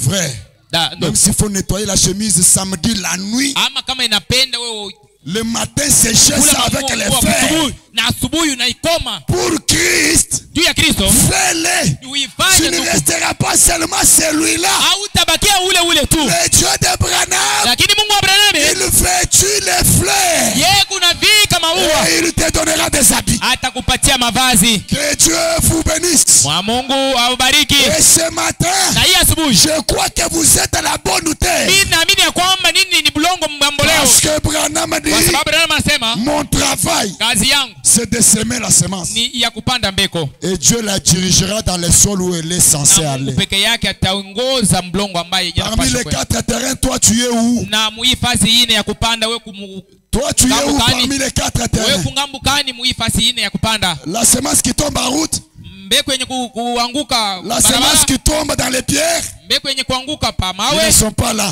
La semence qui tombe dans les épines, mbeko yenye kuanguka miba la semence qui tombe dans la bonne terre. na mbeko yenye kuanguka mlongo mzuri. Na Mungu hapo, que Dieu vous bénisse. na Mungu awabariki. Comme vous êtes une bonne terre, Sa vile muko blongo ambeleo, soyez toujours une bonne terre. mukuwa tu blongo ambeleo. Vous êtes la Bible. Nyinyi ni Biblia. Oui, mes amis. Ndio rafiki yangu. Il faut que Lubumbashi Nafadhali Lubumbashi voie Dieu au travers de nous. ione Mungu kupitia sisi. Même vous les mamans, Hata nyinyi wa mama, vous êtes censés manifester Jésus-Christ. unapasha kuonesha Yesu Kristo. Hein? Ne vous limitez pas seulement à tirer des chignons. Na musisimamie tu mkushuka ile mashinyo. Prendre 1 heure du temps devant les miroirs. Na kuchukua saa moja mbele ya kioo. 1 heure. Saa moja. Ne vous limitez pas seulement là. Na musimamie tu pale wa dada. Tu as aussi la responsabilité na ukupia na ujukumu de manifester ya Jésus-Christ kuonesha Yesu Kristo au campus, ukampisi dans les quartiers, ni makartie au marché, musoko dans la famille, Mujama. dans la belle famille, Mujama ya dans Bwana. l'église. kanisa Manifeste Jésus. na wewe uonesha Yesu. Est-ce que vous le promettez? Eti mna yadia Je peux avancer. na weza kusonga mbele. Frère Branham dit ceci. Ndugu anasema hivi, Je suis dans la prédication, la restitution de l'arbre épouse. muko mujumbe kurudisha kwa bibi muti bibi harusi 22 avril 62, 1962. 362, Branham dit, Ndugu anasema hivi, oh, cette dénomination. na hii mzebu, Voyons ces asiles dénominationnels à lèvres. na mnaona kazi ya hii mazebu, L'église naturelle, l'église spirituelle. na kanisa ya Des kimwili églises. na kanisa ya kiroho. Observez ces vieilles asiles maintenant. Na mtazama kabisa hii, Lorsqu'il fait de cela une dénomination, wakati anaifanya ikuwa zebo, il a déjà dévoré l'écorce. iesha kula makanda Et les fruits en ont été dévorés. na mtunda pia imesha kuliwa, Les fruits dévorés. na mtunda isha kuliwa L'écorce est dévorée. na makanda isha kuliwa. Branham dit l'écorce, c'est ça même la religion. Branham anasema kwamba makanda ndiyo dini, L'écorce, c'est ça même la doctrine. ndio yenyewe mafundisho ya msingi, Et notre religion est basée sur le sang. na dini yetu yenye kutiliwa misingi pa damu, Mais on a rongé l'écorce. lakini banakula makanda. Branham dit, Branham anasema, oh frère, oh ndugu, tout est parti. yote binaenda. Qu'est-ce qui est parti, frère Branham? Nini inaenda ndugu Branham? Il dit tous les dons de l'esprit sont partis. Anasema mazawadi yote ya kiroho inaenda. Les autres disent ces choses-là, c'est la Na sorcellerie. watu wengine wanasema ile vitu ni ulozi. Je ne peux pas aller dans cette église-là. Mimi siwezi kwenda mwile kanisa hili Parce que les sœurs se courent de tête. kwa sababu wadada wanatikisa vichwa. Les dons spirituels sont partis. Mazawadi ya kiroho imeenda. Mes frères et sœurs, Wa ndugu na wadada, frère Branham dit les dons ne guérissent pas. na ndugu wanasema kwamba mazawadi Mais haileti les dons uponyaji, manifestent la puissance de Dieu. lakini mazawadi inaonyesha uwezo ya Mungu. Est-ce que vous le croyez? Eti mnaiamini? Les dons sont partis. Na mazawadi inaenda, Pas de guérison divine. hakuna uponyaji wa Mungu. Quelqu'un qui tombe malade. Mtu mwenye anagonjwa, Pasteur, je suis malade. pastori ni mgonjwa, Le pasteur lui-même, pastori yeye peke il prend l'argent. anachukua fedha, Prends qu'on t'examine d'abord la fiche et tout. Et ce qu'on va dire, tu m'appelles. wende kwanza kwa hospitali bafanya matabibu baniletea kenye bataleta kule. Pastor, tu es pasteur depuis quand? we uku pasteur tangu mwaka kani? Tu es quel pasteur? We uku pasteur wa aina kani? Ta brebis malade. Na kondoo ya mgonjwa. La Bible dit impose les mains aux malades et ils seront guéris. Na Biblia inasema kwamba utile mikono pa magonjwa wataponywa. Mais il n'impose pas. Na yeye ache mikono. Il envoie à l'hôpital. Na anatuma ule mtu kwa hospitali. Branham dit honte à vous, pasteur. Na Branham anasema haya yako pastori. Qui montrait à vos brebis les portes des hôpitaux. Na kuonesha wanamemba wako mamilango ya hospitali. Pourquoi ces pasteurs ne croient pas dans la guérison? Kwa nini huyu pastori aamini uponaji wa Mungu? Boaluka mubwele mubintu. Kwa sababu aisha kuingia mubitu. Adi ubwele mubintu zambi du munyema. Wakati anaingia mu vile vitu na Mungu anamkimbia. Pastor du mubintu katusambi jina babeji. Na pastor mwenye kwa mu vitu yeye haombe yake magonjwa. Walu bintu kabitu biondoa kabiri masama to. Kwa sababu ile vitu abiponyaki tena magonjwa. Udushalanu pastor wa makuta. Na yeye atabakia tu ni pastor wa fedha. Wewe mulomba $100 juu kweshi. Na kama unamlomba tu $100 pale anakupa. Kariwa usama ka kusambi jina to. Kama wewe ni mgonjwa hata kuombea Mungu. Bwaluka mubwele mubintu. Kwa sababu asha kuingia mu vitu. Quelqu'un d'autre me demande bintu kaya. Wengine wananiomba ni vitu gani? Bintu bijibitu umbebi. Ni hivi vitu vyenyewe binatawala leo. Bintu bijibienda lumwe. Vyenyewe binatawala leo. Oh Branham ruamba ni. Oh Branham anasema Être participant d'un loge ce n'est pas un péché. na mkuenda mloji si dhambi. Uje ushima wewe. Ile ni bongo. C'est un péché. Ile ni dhambi. Montrez-moi les loges où Jésus était. Na muoneshe kwanza mloji yenyewe Yesu alikuwamo. J'ai beaucoup aimé le pasteur Richard. Ninampenda pastor Richard. Tu mets sa prédication sur YouTube. Wakati anatia prédication kwa YouTube. Il dit anasema notre faiblesse à nous. Na hii udhaifu yetu doit être que la prière. Inapaswa kuwa tu ni maombi. Soyons faibles par la prière. Kuwa na udhaifu kupitia maombi. Frère, s'il faut tomber, kama inastahili kuanguka, faut tomber dans la vie de prière. Anguka tu mu maisha ya maombi. Frère, amatwa juu kuluka beye jadu kumikuni. Na upasere tu kila mara kulukila ina shiku masambi lako. Na ayeku tu kila mara kwa ile maombi. Que Dieu bénisse le pasteur Richard. Na Mungu ambariki sana pastor Richard. Quand j'ai entendu ça, ça m'a beaucoup frappé. Na wakati nisikia vile nasikia vizuri sana. Pasteur, ça m'a beaucoup oint. Na ile kabisa nilipaka zaidi. J'en ai eu une prédication. Na nilipata tena na mahubiri. Mais je ne prêcherai pas ça chez toi ici. Na sitahubiri hapa huku kwako. Bwalu wako kwamba ni mungiba kachintu gani? Atasema kwamba ananiiba kitu kyangu. Amen. Amina. Non, j'aime beaucoup le pasteur Richard. Mimi nampenda sana pastor Richard. Lui-même est témoin que je l'aime. Yeye mwenyewe kabisa ni mshahidi ya kusema. Je ne dis pas comme ça, je l'aime beaucoup. Si sema tu bure, mimi nampenda sana. J'aime qu'il soit bien. Mimi nampenda Dieu puisse le bénir beaucoup. Na Mungu ambariki zaidi. Amen. Amina. Tout est parti. Yote binaenda. Tous les dons de l'esprit sont partis. Mazao ya kiroho inaenda. Pas de guérison divine. Na maponyaji ya Mungu. Pas de parler en langue. Hakuna kusema kwa lugha. Ça c'est que l'église qui n'a pas de parler en langue. Kanisa anamna kanya haina kusema. Branham dit. Ndio Branham anasema. Chaque église locale. Kila kanisa avoir les 9 dons spirituels. Inapaswa kuwa na mazawadi 9 ya kiroho. Amen. Branham dit doit avoir. Branham anasema kwamba inapaswa kuwa. Frère, quand toi tu es contre les dons, wakati wewe unapinga mazawadi, demande-toi. Na pourquoi? Tuulize ni kwa nini? Parce que même Dieu au ciel, se demande aussi pourquoi. Anajiuliza ni kwa nini?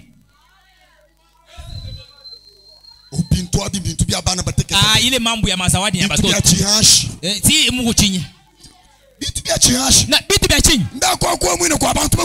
Na uende basi kwa wale benye bakubwa. Mais oui. Na ndio.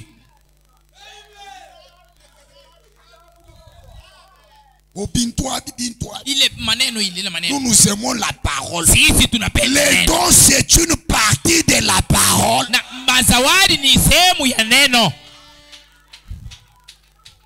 Hein? On chante quand même dans une église du message. Naimba katika kanisa ya ujumbe. Et quand même une sœur qui entre en onction. Unaona dada anaingia katika upako. Elle danse quand même en esprit. Anaanza kucheza mkiro. Ça fait du bien. Na inafanya vizuri sana. Quand on voit ça, naona ile, on sent que voilà l'église là. Tunasikia ndio kanisa hii. Pas l'église des intellectuels. Si kanisa yenyewe watu wa kufunza sana. Avec des lunettes de cravate. Na lunettes ya cravate. Non seulement la parole. Sisi hapa ni neno tu. On prêche, on termine. Na ubiri allez dans la paix du Seigneur. Na muende na salama ya Bwana. L'intellectuel se lève avec la chemise blanche là. Ule mwenyewe kabisa kufunza sana anasimama na ile sheti yake ya mweupe ile. Frère, tu viens d'où? Na ndugu natokea wapi? J'étais à l'église. Na nilikuwa kanisani. Le lundi, siku ya kwanza, on tamponne sa femme. Na bana mukonga bibi yake. Moi Dieu ne m'aime pas. Je ne t'aime pas comment?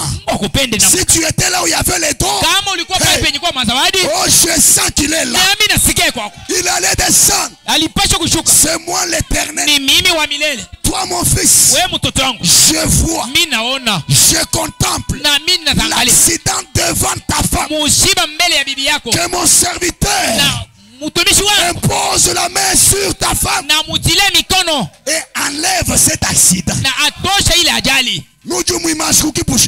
Kama anaweza kumtupa hata kipusha mtupa. Kama anamutupa kasumbalesa mtupa.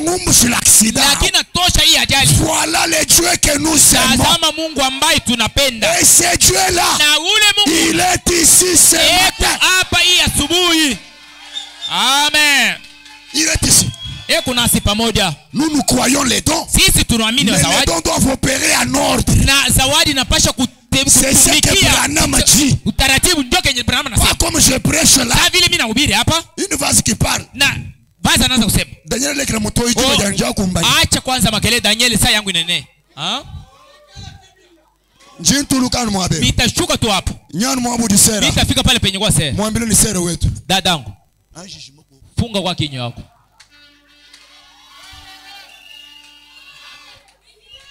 Alléluia. Amen. Parce que Branham dit. Kwa sababu Branham anasema. L'ange ne peut pas parler derrière la chair. Malaika hawezi kusema kumiambalo. Parler encore dans l'assemblée. Na kusemea tena mwekalo. Notre Dieu c'est un Dieu de l'ordre. Mungu wetu ni Mungu wa utaratibu. Bulonga maki. Branham anasema. Tukumbelu. Ni utaratibu ndio kwetu. Quelque part Branham dit. Même si c'est vaste. A ramasser le message au trône. Et il fait avec puissance. Aussi longtemps que la parole est prêchée. Branham dit qu'il doit contrôler l'onction. Parce que l'onction, c'est une puissance sous contrôle. Tu contrôles l'onction. Et l'onction te contrôle. Amen. Oh pasteur onction vous mumpite jitu kwa. Oh pastori upako ilinipita ile siku. Sasa mvashi ni ngwambila. Dada nitasha kukwambia. Tutu kwa tete tumuita wewa. Ya yetu upako iko wako inakupita yako. Onction ukuambulu kwa baba frère. Upako yenyewe nakubebe na kutupa kwa baba frère. Oh pasteur chipumuji yeta to. Oh sikujikuta vizuri. Mutombe en extase. Nilianguka tu hivi. Branham anasema une onction qui n'a pas un caractère. Na upako yenyewe haina na. Cette onction est diabolique. Ile ni ya ibilisi.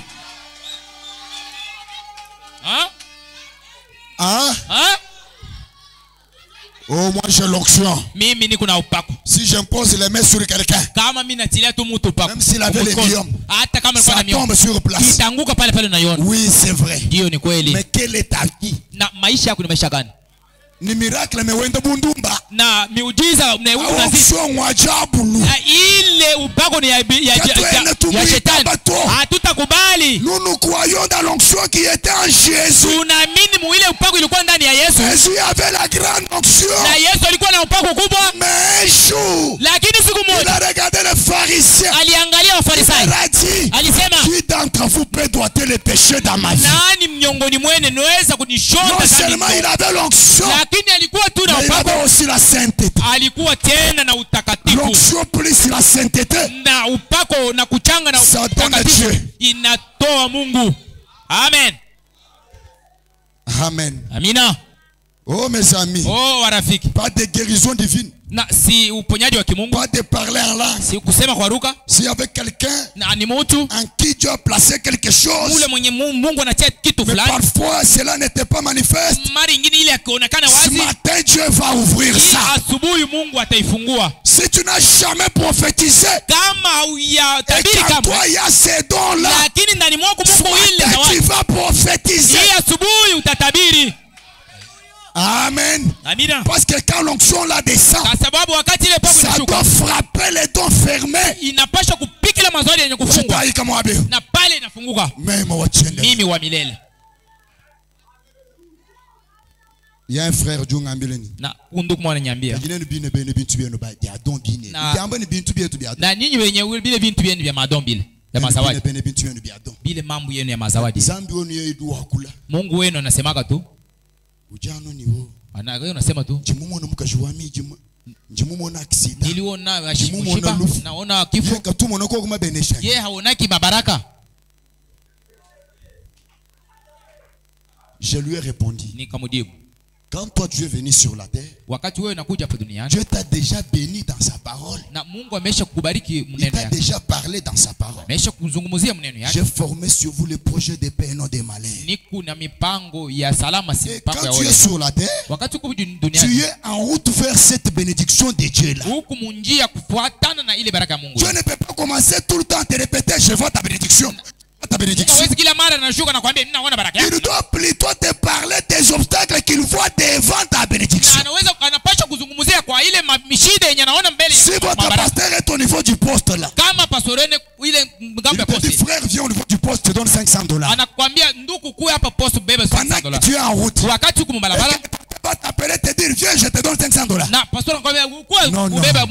Il t'a déjà dit: viens. Mais pendant que tu es en route, si le pasteur voit un danger, frère,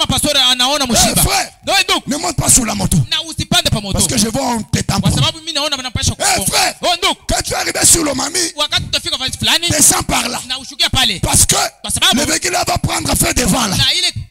On va te révéler les obstacles qui est devant ta bénédiction. Frère, quand tu ne crois pas, tu ne crois pas.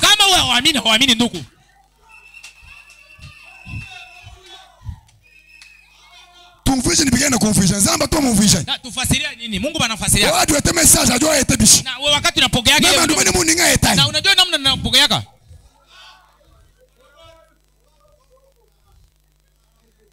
Les vases parlent des choses qu'eux-mêmes ne connaissent pas. Ce qu'il a dit là, si tu viens lui demander après, il ne connaît pas ça. S'il te parle, donc c'est un visionnaire. Il a vu dans la vision. Parce que quelque chose qu'il a vu dans la vision, il peut te répéter ça. Mais celui qui n'a pas de vision, il ne peut pas connaître ce qu'il a dit. Il parle comme ça, comme un peu. Il ne connaît pas j'ai dit quoi. Tu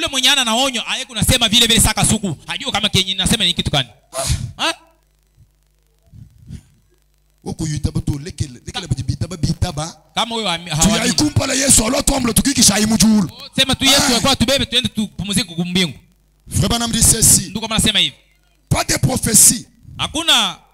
Rien. Il ne croit même pas qu'il y ait des prophètes. Il ne croit pas à ces choses. Il ne les connaissent même pas. Tout est artificiel. Un frère artificiel. Une sœur artificielle. Une église artificielle. L'église doit être surnaturelle. Frère Branham dit: tout est artificiel. Fabriqué par des hommes. Tout ce qu'ils ont, c'est fait par l'homme. Voyez? L'église naturelle. Il y a une église naturelle. C'est ce qui est fait par l'homme. Dans la prédication, entrer dans l'esprit. 28 avril 61. 30 frère Branham dit: c'est ça le problème aujourd'hui avec l'expérience de beaucoup de gens. Les gens trop secs et trop raides. Frère Mouma. Onction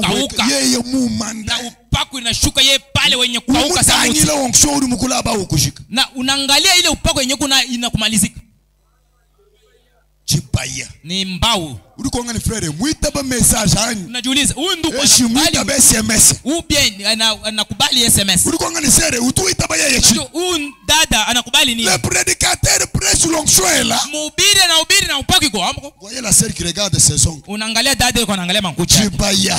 Mbao. Ni dada mbao.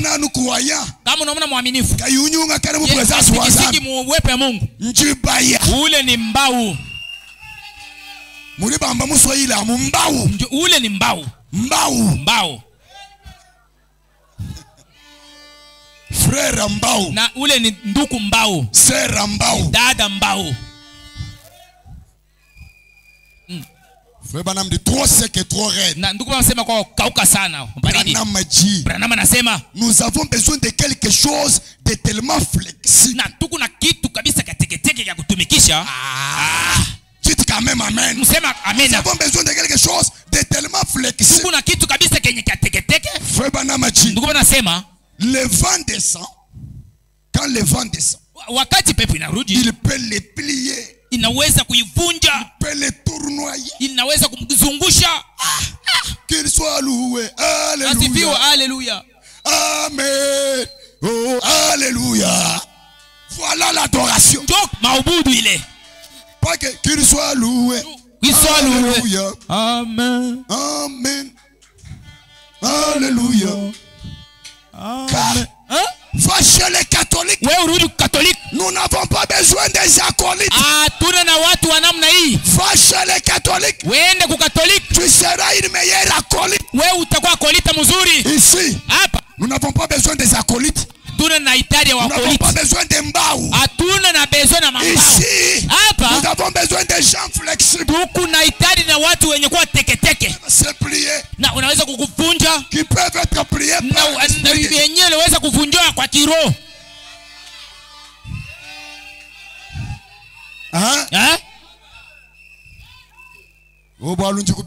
Oh, nilikuwa kule ku vyombo. Kuiwe utuamena tu. We auseme amini. Wale wewe kubyambo. Juu kule ku vyombo. Ari kuyutuamena bwari kubyambo tutombano ni wewe technicien mbao. Kama useme amini wewe uku technicien mbao. Pona son. Azo pesa biso son ya bien. Na ule mason unapatia son mulilio mzuri. Azo pesa biso ba instrumental ya kitoko. Unapatia mimbo na muziki ya mzuri. Mais malgré ça, lakini ujapo ile azana ye mbao. Ye ni mbao. Amen. Frère Branham, que Dieu te bénisse. Ndugu Branham, Mungu akubariki sana. Est-ce que quelqu'un peut dire que Dieu bénisse frère Branham? Mtu anaweza kusema Mungu akubariki ndugu Branham. Oh mes amis. Oh rafiki. Le vent descend. Na il peut le plier. Naweza kunikunja. Tournoyer. Na kunikuzungusha. Le tirer. Na kunikokota. Le faire pousser. Na kunisukuma. Tout ça pourquoi? Frère Branham a dit pour faire entrer la vie dedans. Na juu ya kuingisha uzima ndani. Amen. Tous les mouvements là. Na ile na Mungu anataka kuingia ndani ya mwanadamu. Na anakusukuma na kukota na kukunja. Umolola. Na anakuchonga. Sukuma na kupika chini. Hashisha. Kisha la vie entre. Uzima inaingia ndani mwako. Et quand le frère se lève, na wakati ndugu anasimama, il dit, anasema, ce n'est pas moi qui vis, si mimi mwenye kuishi, c'est Christ qui vit en moi. Ni Kristo mwenye kuishi ndani mwangu. Ce n'est pas moi qui marche, si mimi mwenye kutembea, c'est Christ qui marche en moi. Ni Kristo mwenye kutembea ndani mwangu.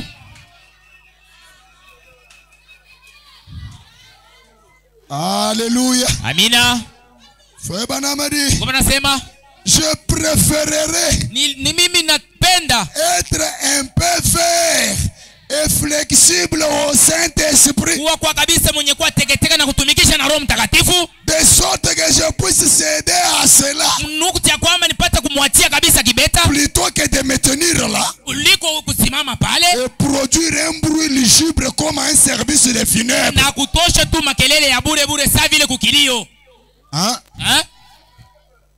Mwimono mwapao tule chimirimiri chenzo bucha kumorg. Na unatosha makelele mo saa vile kule kumorg. No. No, hapana. Branham anasema, sois un bois vert. Na wewe ukuwa kabisa kwa fair. Qui est flexible. Mwenye kuwa teketeke. Ne sois pas un fier loup de mer. Na wewe usikuwa kabisa ule mbwa mwitu wa zamani. Quelqu'un qui connaît tout sur Dieu. Mtu mwenye anajua kile chochote kabisa. Quelqu'un qui connaît toute la parole. Mtu mwenye anajua neno yote. On prêche, tu es là. Anabiri uko pale. Les bras croisés. No, mikono inakufa. Hapana. Branham anasema, il n'a pas besoin de ça. Ana hitaji na namna hii. Branham préfère. Branham anapenda être un bois vert. Akuwa kabisa bois vert. Flexible. Yenye kuwa teketeke. Amen. Un bois vert. Na iye mbao wa vert. Qui est flexible. Yenye kuwa teketeke. Avec cette atmosphère. Na hii hali dalili. Je vous dis que Dieu va baptiser du Saint-Esprit. Ninakwambia Mungu atabatizwa na Roho Mtakatifu. Oui, c'est la vérité. Ndio, ni kweli. Si quelqu'un le désire, kama mtu anahitaji, qu'il ouvre son cœur. Na anafungua moyo yake. À un moment donné, il va entrer. Wakati moyo hivi itaingia. Amen. Amen. Amina. Le Saint-Esprit, c'est notre promesse. Roho Mtakatifu na ahadi yetu. Il est là. Yeye eko pale. Il a besoin d'un bois vert. Yeye kunahitaji kabisa ya bois vert. Flexible. Yenye kuwa teketeke. Où il peut entrer. Anapaswa kuingia. Écoutez mes frères. Namsikia ndugu. Écoutez. Eliza. Comme un service funèbre lorsqu'il souffle sur moi. Dire les jours des miracles sont passés.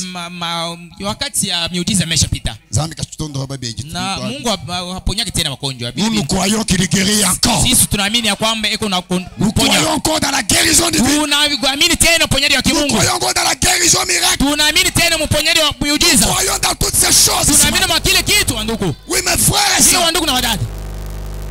Notre Dieu, il ravit encore les béquilles aux gens. Parce qu'il n'y en a pas. S'il y en avait, on allait lui demander de nous donner un spectacle. Mon frère, ma soeur, nous croyons dans la puissance de Dieu. L'évangile ne consiste pas que dans la parole, mais dans la démonstration de la puissance.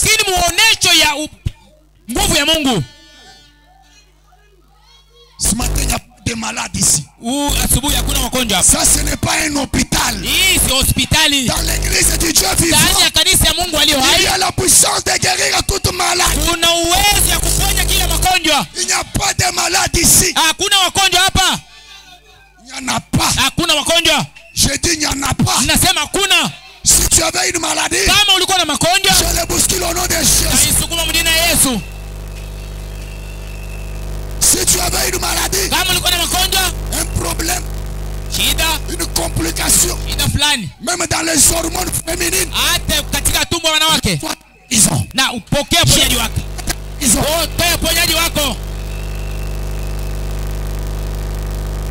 Notre Dieu, il est le grand médecin. Est-ce que vous le croyez? Quand nous parlons de lui, il dégage la tribu des jours pour guérir toutes les maladies. Ton corps n'est pas le temple de maladie. Dieu t'a créé pour être en bonne santé. Amen. Même les maladies qui allaient venir, au nom de Jésus, je ferme la porte des maladies.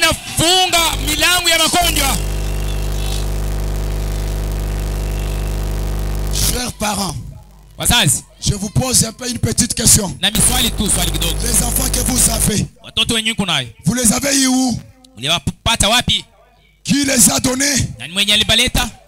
Qui les a donnés? Le même Dieu qui vous a donné ces enfants. À l'école, il les protège. Je vous le dis. En route, il les protège. Je vous le dis. Même dans leur sommeil, il les protège.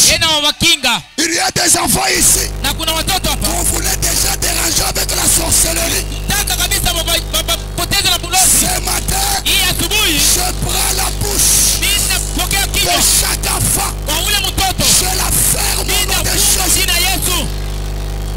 Amen. Je vous dis la vérité. Aucun de vos enfants ne recevra un mauvais sort.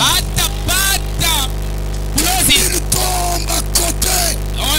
10 000 à droite. Vos enfants ne seront pas atteints. Ce n'est pas tout. Ce n'est pas tout. Tous les petits cercueils.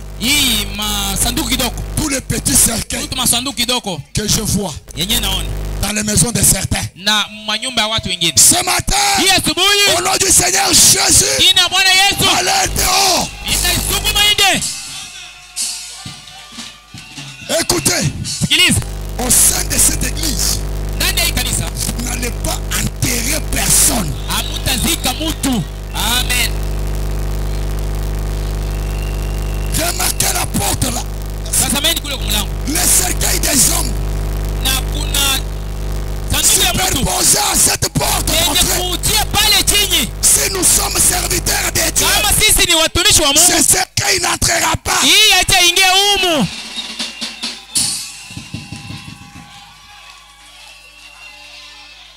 Cette salle est déjà contrôlée par l'ange de l'Alliance. L'ange est déjà ici pour contrôler la salle. Frère, même si tu voyais dans des songes les morts et les accidents. Tu ne mourras pas. Amen. Tu ne meurs pas. Tu ne meurs pas. Tu ne meurs pas. Devant ta maison, j'écris pas d'aider. J'écris pas d'aider. Devant parcelle, j'écris pas de catafalque. Pas de catafalque d'aider. Ce matin, vivez. Vivez. Soyez en vie. Soyez en vie. Vivez. Que vos enfants vivent. Que le mot de la mort quitte chacun de vous.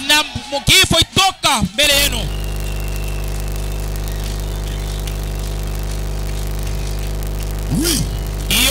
Qui es-tu, toi, grande montagne devant Zorobabel? Oh mon roux est ton aiguillon. Souvenez-vous de moi dans vos prières ce matin. Parce que je sens pendant que je vous parle, je sens une forte pression qui vient attaquer ma vie. Ce matin, priez pour moi.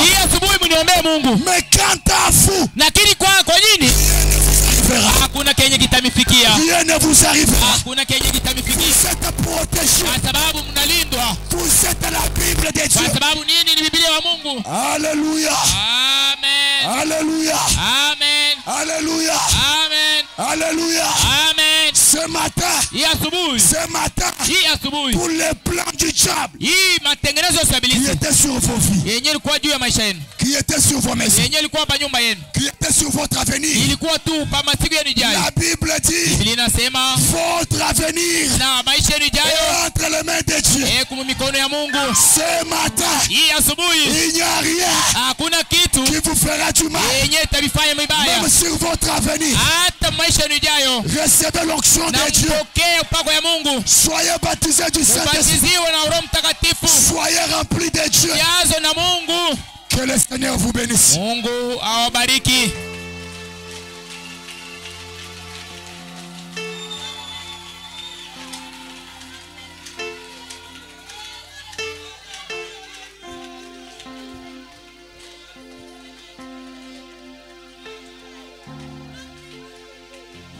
Manyi munene wa vita chiloba ni wa kale kale